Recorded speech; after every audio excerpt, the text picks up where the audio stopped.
Hey there, Christy Van Pay with Prosperity Bookkeeping. Today I just wanted to share a quick tip with you on how to make your data entry go a little bit faster if you're using the bank feed in QuickBooks Online.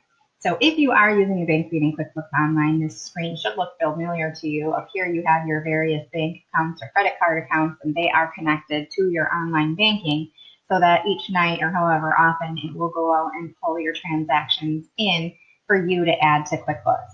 So there's all kinds of things I could say about that, but I'm just talking today about creating rules to make your data entry go faster. So many times we have like monthly subscriptions for maybe software, like your QuickBooks subscription, for instance, might be pulling monthly.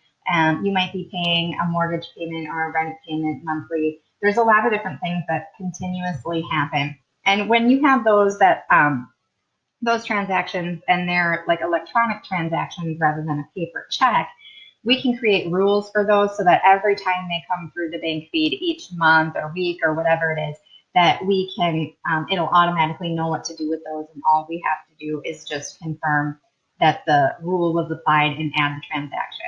So I'll do a quick demonstration for you on how to do the rules, and hopefully that will help speed things up a little bit for you going forward. So if you can look through here, we see that we have 3 transactions from a rental. 2 of them are money out and 1 of them is money in. You can do a rule for the same vendor, whether it's money in or money out, but they have to be 2 separate rules. So you're going to do 1 rule for money out and 1 rule for money in. You just would name them the same name essentially, but you might want to just indicate 1 is in and 1 is out. So for the purposes of this demonstration, I'm just going to show you money going out.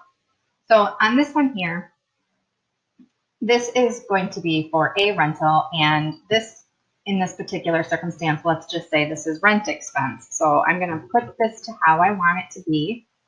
And then I am going to, there's a couple different things we can do. So the memo, well, actually what we want to note here is the description. So I've changed this to rent or lease. And now when I did that, let me show you again here because I didn't point it out at the time. Change them both on me, so now I don't know if I can make this happen. Let's set this back to what it was. Okay, so we have uncategorized expense. And I'm going to go back in here. I'm going to change this to what I want it to be because QuickBooks didn't guess right. QuickBooks takes guesses on how things should be categorized, but if it hasn't seen this vendor before or it's not something you do very often, it hasn't learned it yet, it's probably going to be off base. So make sure you're checking that. But in this case, we want this to go to rental income. And as you'll notice right now, there's like just these links down here, but there's nothing else. But as soon as I change this to rent or lease, now we have a new link over here that we can use to create a rule. Now, I always go this route because I just feel like it's a little bit simpler, because if I go in here and then I click Create Custom Rule, I just have to give it a name.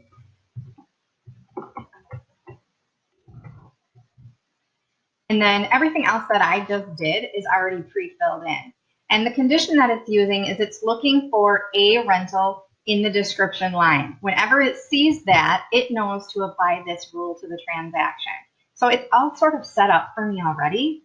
Now, there is a place here to add a memo, but one thing I would caution you about is to remember that this memo is going to show up every time this rule is applied. So I wouldn't get specific in that memo with like dates or things like that. For instance, this is a rent payment, so somebody might put May rent. But you don't want to do that because then every time this rule is applied, it's going to say May rent, no matter what month it is. So keep the memo as generic as you can if you're going to use one. So this rule is pretty much set up for me, so I'm just going to save this. And when I do, you will see that the rule gets applied to every transaction that has a rental in the description. So now to go through my list and add my transactions, normally what I would do is click on the category or match column so that all of my rules show up all at the top. And then I can just simply click right through and go to batch actions, accept selected, and I've knocked out a whole bunch of things all at one time. So hopefully you find that helpful. I mean, some of you might only have a couple of transactions coming through each month, but for those of you who have high volume, you might find this tip very useful. But if